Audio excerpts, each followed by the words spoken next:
All right, I'm back for another prediction video today and something a little different. Two teams, one video. As you tell from the title, I've decided to do Georgia and Clemson in the same prediction video. This is a game-by-game prediction for the entire season. I've decided to do both Georgia and Clemson in the same video. I'll explain why here in just a second. Let's go.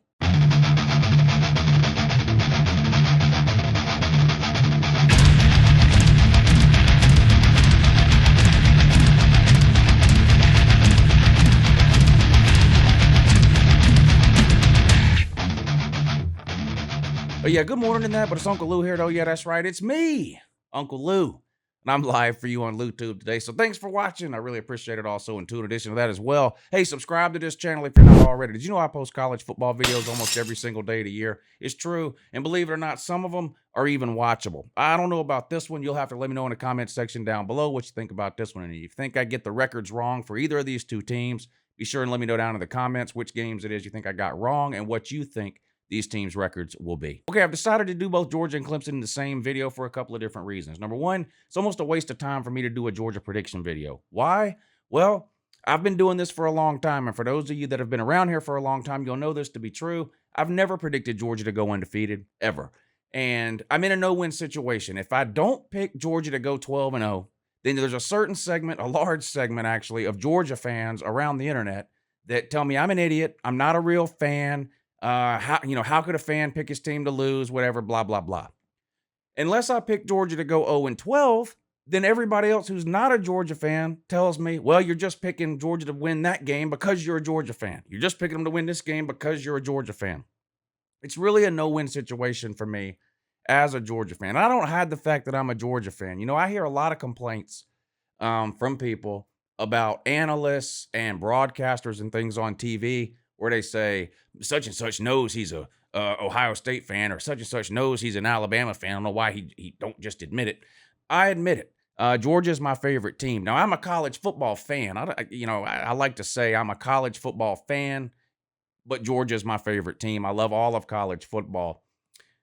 But I'm in a no-win situation when it comes to predicting Georgia's record. Like I said, I predicted Georgia to lose to LSU a couple of years ago. I've predicted them to lose to Auburn. I predicted them to lose to Alabama last year. It's not like I just come on here and predict Georgia to go 12-0 every year. I'm combining Georgia with the Clemson preview for a couple of different reasons. Number one, of course, they play in week 1. So if I were to do a Georgia prediction and pick the winner of that Georgia-Clemson game in that prediction video, and then turn right around and do a Clemson video, where's the suspense in that? There is none. I'm going to put Clemson's schedule up on the screen right now. Here it is. I'm not one of these people that runs around saying, well, Clemson don't play nobody. Look at it. The only reason they win the ACC, the only reason they make the playoff is because they're in the ACC. There's 14 teams in the ACC. Okay, if Clemson was only making the playoffs because they're in the ACC, all 14 ACC teams would be making the playoffs. It's clearly not the case.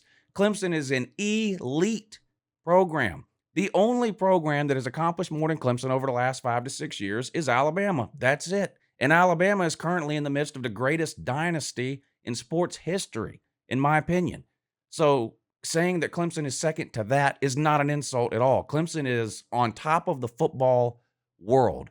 And they have given Alabama everything they want and more on multiple occasions. Clemson is an absolute elite program. That's why they're in the playoffs every single year. Not because they play in the ACC. Let's just get that out front right now. This team's sitting here at 10-0, and you got people running around talking about, well, they ain't played nobody. Everybody has played somebody. Listen, I can watch Clemson, Alabama, Ohio State, Oklahoma, Georgia, whatever. I can watch those teams play the Helen Keller School of the Blind and tell that they're pretty good football teams, okay? I don't need to see Alabama play a top 4 team to know whether or not Alabama's a good football team. And the same thing applies to Clemson and Oklahoma and Ohio State. If you're a serious football fan and you can't watch a team play a couple of games and tell whether or not they're good, regardless of who they're playing, then you don't know that much about football. Now, maybe it's hard to tell who's number 2 and who's number 3 if you haven't seen number 2 and number 3 play a quote-unquote quality opponent. But in terms of just saying, well, they ain't no good. They ain't, 10-0, whippity-whippity, they ain't played nobody. I mean, it's just ridiculous. So I'm not one of these people that thinks, well, Clemson's in the ACC, so blah, blah, blah, blah, blah. I don't believe that at all. Not for 1 second. With that being said, Clemson's not losing any game after week 1. And I'm not saying they're going to lose week 1. We'll get to that in a second.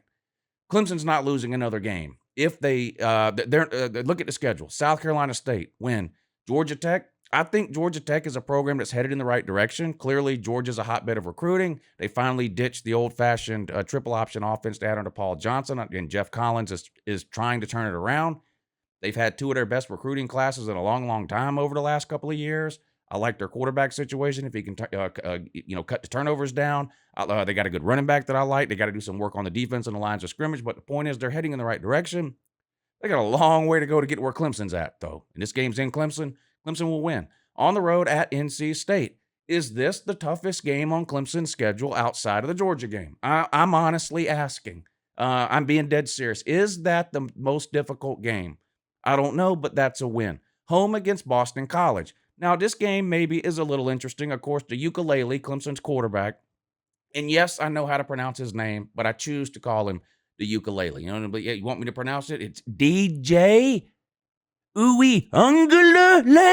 Yes, that's his name. The ukulele. First start ever last year at home against Boston College. Or was it on the road? Doesn't matter. 1 possession win. Not an impressive win, but a 1 possession win in his first start. Of course, losing the following week on the road at Notre Dame. I don't see Boston College beating the ukulele now, this year. Don't see it happening. That's a win. Then you get a bye week. Go on the road at Syracuse. Dino Babers likely in his last year there. Why? They're not going to be any good again. That's a win. At Pitt. Is that Clemson's second most difficult game? Is at Pitt Clemson's second most difficult game? Maybe. Clemson will win. Florida State. Perpetual rebuild mode. Florida State. If there's any Florida State fans watching, listen one time. You are this close. You are this close to being the Tennessee of the ACC. And what do I mean by that? Not much talent. Changing coaches every 2 or 3 years. Can't get a quarterback to complete passes. Terrible lines of scrimmage. Florida State is teetering on the edge of irrelevancy. They've been bad to really bad since Jimbo Fisher left. I don't know if Mike Norvell can get it turned around, but I know it's not happening this year. It's just not happening. Okay, they got McKenzie Milton. That's great. The guy hasn't played since 2018. Nothing against McKenzie Milton. He was very exciting to watch back then. But he had that horrific leg injury. Had to sit out the entire 2019 season. Didn't play in 2020, the pandemic year. And now he's back. Is he going to be the McKenzie Milton that we saw in 2018? I don't know. But here's what I do know. Central Florida, a way better team in 2017 and 2018 than Florida State is now. Florida State just doesn't have anything around McKenzie Milton. So even if McKenzie Milton is back to 100%, what does that mean for Florida State? Not much, in my opinion. Clemson will win this game. On the road at Louisville, win. UConn, win. UConn got beat by 60 points this past weekend. Something called, was it whoever the hell it was, Fresno State or something. That's a win. Wake Forest, win. And on the road at South Carolina, another new coach, again, Beamer Ball Jr. going on in Columbia, South Carolina. They're home of the Gamecock. South Carolina's not a very good team. Clemson's going to win that one. And it probably won't be close. So that's my breakdown of Clemson's schedule. There's just not a lot of suspense or drama in Clemson. And that's not me knocking Clemson. Like I said a minute ago, I'm not one of these people that goes, well, the only reason Clemson makes the playoffs is because they're in the ACC. Well, that's just not true. Like I said, there's 14 teams in the ACC. They're not all making the playoffs, are they? No, it's just the Gators. That's it. Clemson is, there's not a better program than Clemson. Alabama is if you want to say how good it is, much better. It's so close. And again, saying even if Clemson's number 2, that's not an insult. Clemson's an amazing program. That's why they make the playoffs every single year, okay? So Clemson, forget week 1 for a second. They're not losing any games between week 2 and the end of the season, okay? Now let's pull up Georgia's schedule. All right, here you go. Now, of course, the Clemson game week 1. Let's set that aside for a second. Week 2, UAB. I got no hate for UAB. It was sad what happened to them a few years ago when they got shut down. They're back. They're not going to compete with Georgia. That's a win. South Carolina. See everything I said about South Carolina when I had the Clemson schedule pulled up. Same thing applies here.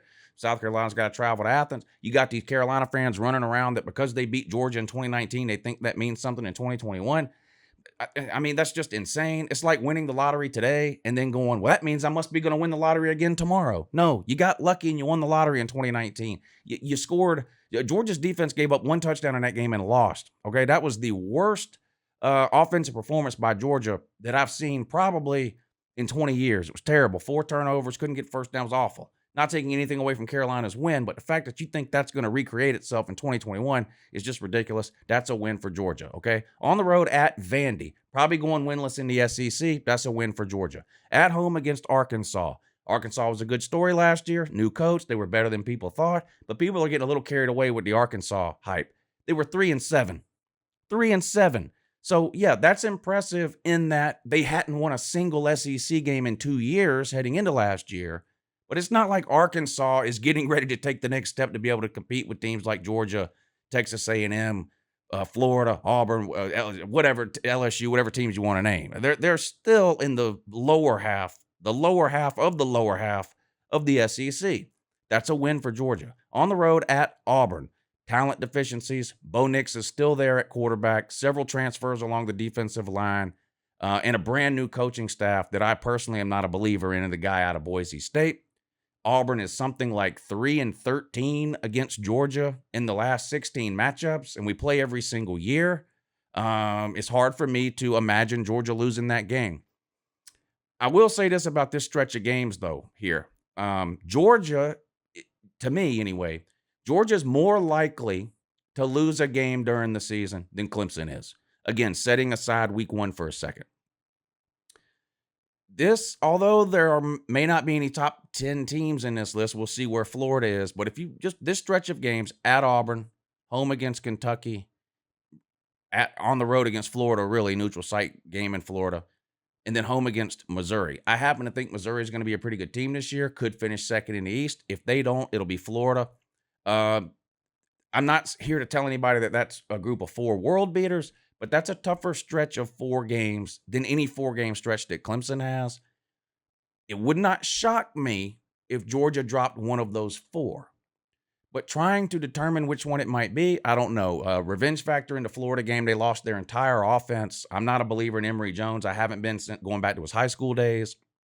Even Florida fans are leery of Todd Grantham in that Florida defense. Hard for me to see that one getting away from Georgia.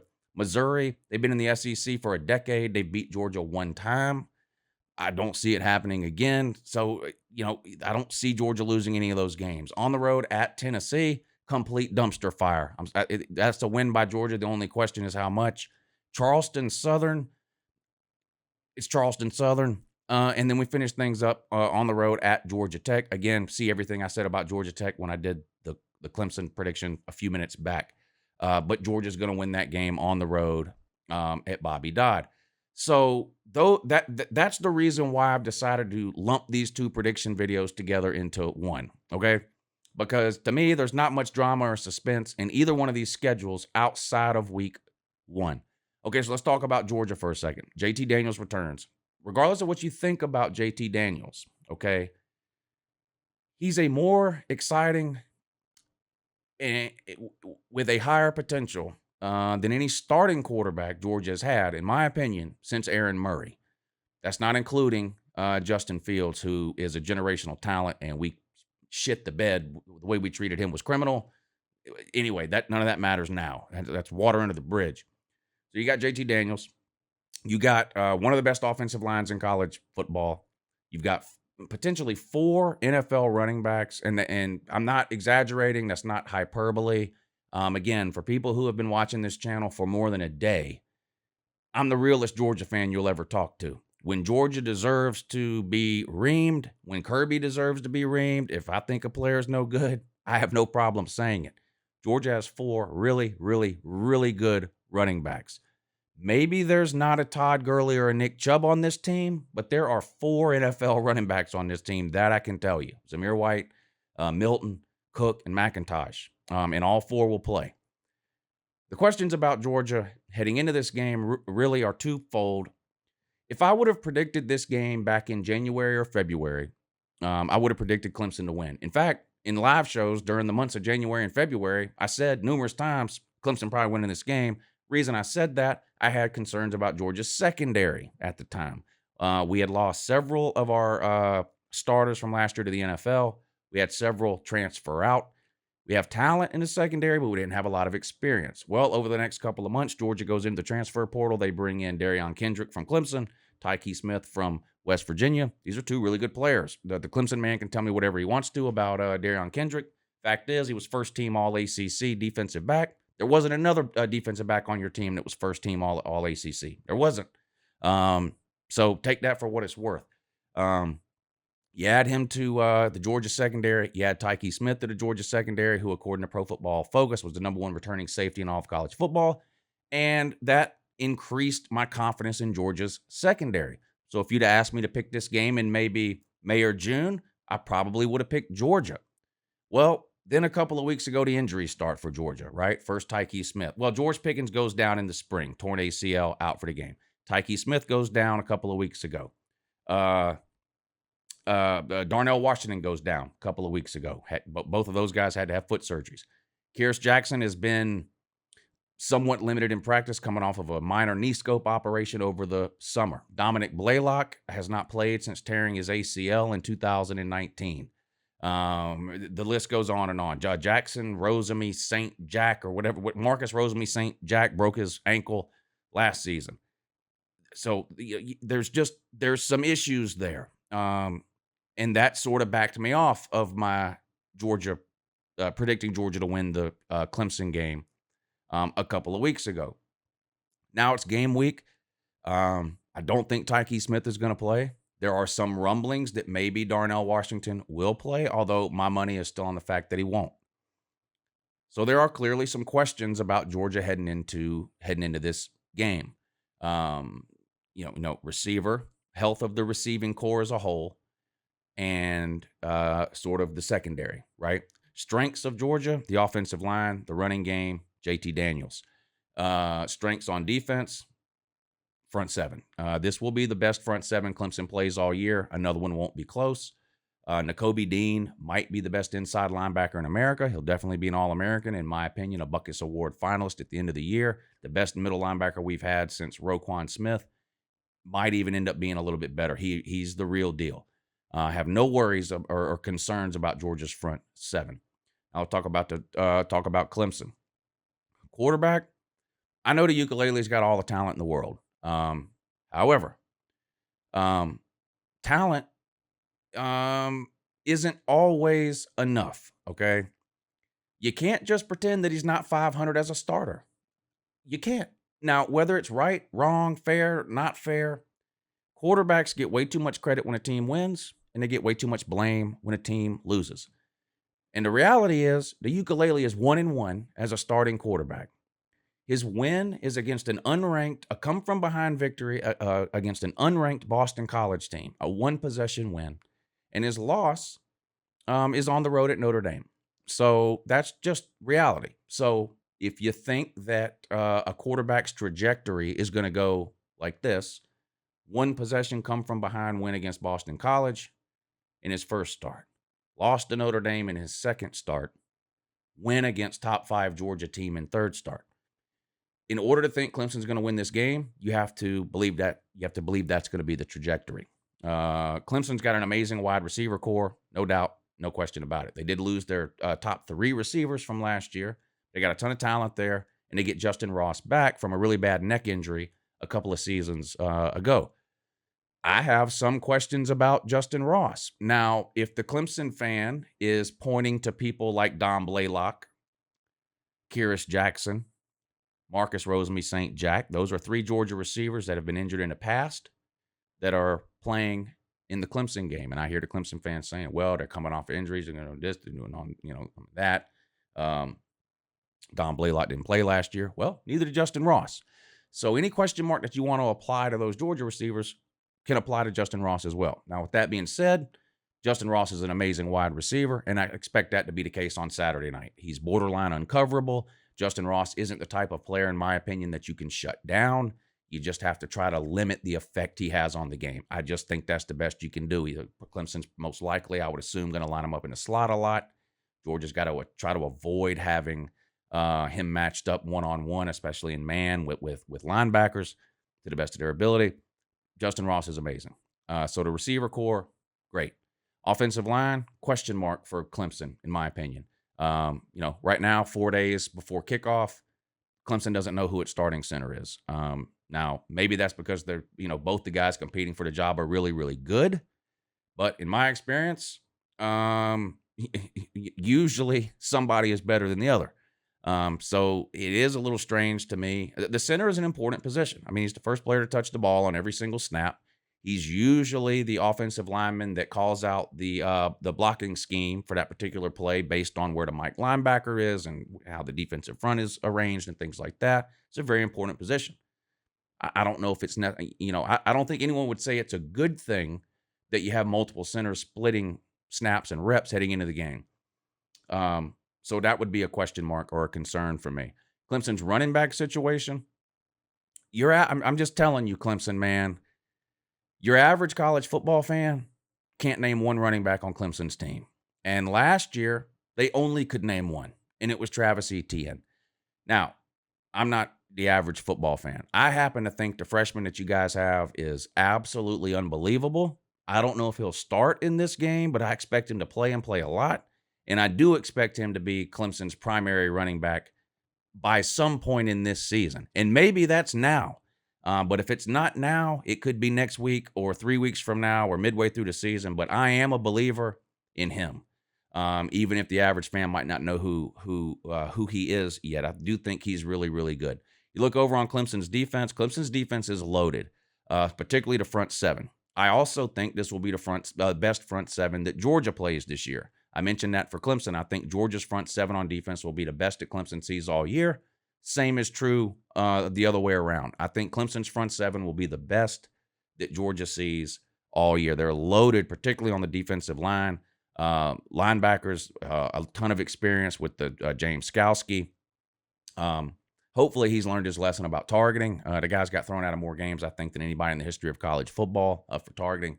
So hopefully he's learned his lesson and cleaned that up a little bit. And then maybe some questions about Clemson's secondary, but way less than I have about Georgia's, admittedly. So I think Clemson is very, very talented. I'm stating the obvious there. Some other things I just would like to consider about Clemson. I like to sort of start off when I look at a team going, okay, in general, do I feel like this team, whatever team I'm looking at, is going to be better this year than they were last year? Or maybe a little bit worse last year or this year than they were last year? I mentioned Florida earlier. Not very many people think Florida's going to be better this year than they were last year. Why? They lose all that production and talent on offense. Okay. Now, you ask any Clemson fan who's the best quarterback they've ever had. Most of them are going to say Trevor Lawrence. A few would say Deshaun Watson, but most are going to tell you Trevor Lawrence. You ask 100 Clemson fans who's the best running back you've ever had. 100 out of 100 are going to tell you Travis Etienne. Okay. So you lose the best quarterback you've ever had, the best running back you've ever had. You replace him with a quarterback who has a grand total of 2 starts, and in those 2 starts, he's 1-1. His best win ever is against Boston College. And you replace him with a group of running backs that nobody can name. It's hard for me to imagine that Clemson's going to be better offensively this year than they were last year. I do think they'll be better defensively. But offensively, hard for me to imagine that Clemson is just as good this year offensively as they were last year. Just one idiot's opinion. Look at Georgia. Who did Georgia lose? Well, they lost a couple of members of their secondary. Who else?